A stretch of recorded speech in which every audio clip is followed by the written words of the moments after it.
Kakapasok lang na balita, rotation air supply mission sa Ayungin Shoal sa may BRT Sierra Madre matagumpay at walang nanghasmang gulo na China.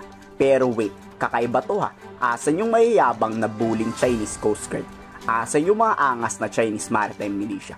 Bakit parang wala ata? Bakit? May kinakatakutan ba kayo? O baka takot kayong maaresto? May na-monitor man sa radar ng PCG pero napakalayo nito at hindi man lang lumapit. Ang yabang pa ni spokesman sasabihin papalag kayo pero bakit naduduwag na ata? Kinumpirma kasi ng AFP na successful ang resupply mission na walang nanggugulong mga Chinese.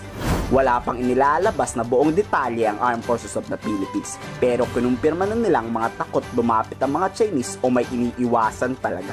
Baka siguro may kasamang US Navy. Kung tayo lang kasi yan, baka winaterkano na talaga tayo ng China. Wala tayong dahilan para maghingi ng permiso sa Chinese government in doing this supply operation. Ulitin ko, the videos that we presented showed na ang China ay malayo mula sa dinaanan ng Philippine Coast Guard at ng mga resupply boats natin na ginamit. Baka daw may magsabi agad ay hindi winaterkano niyan dahil pinaakyat nila yung mga Chinese. I-inspeksyonin muna ang dala natin bago tayo papayagan. Kasi nungalingan raw yan. Lumaban nga tayo sa China tapos magpapauto tayo at susunod tayo sa gusto nila. Iba daw yun. Sadyang wala lang raw talagang nangahas lumapit. Hindi naman idinitalye kung anong barko ang ginamit. Pero for sure may kinakatakutan yung mga Chinese ba't wala man lang dumikit. Wala naman tayong na-experience na sasabihin nilang iboboard at most importantly, hindi natin sila papayagan na inspekin ang karga ng ating supply boat. Wala pa ang Amerika, takot na ang China. Bukas, Lunes, ipa-finalize na ni Defense Secretary Gibo Teodoro at US Secretary Lloyd Austin III ang pag-aaresto sa mga Chinese. Dito inaasahang mas lalakas pa ang pwersa ng US Navy sa West Philippine Sea. Inaasahang sasabihin rin dito ng patuloy na commitment ng US sa Mutual Defense Treaty.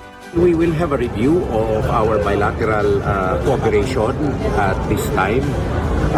It is once again an opportunity to also lay down some future plans. Anyway, whatever it is, it's on an institutional basis, our bilateral relations. There are mechanisms, for example, the Security Sector Assistance Roadmap, the bilateral strategic dialogue, and other mechanisms like the Squad. So I think also it is also an opportunity for us to thank him for what he has done to make the alliance not only bilaterally but multilaterally enduring against the face of a distorted plan of action by China.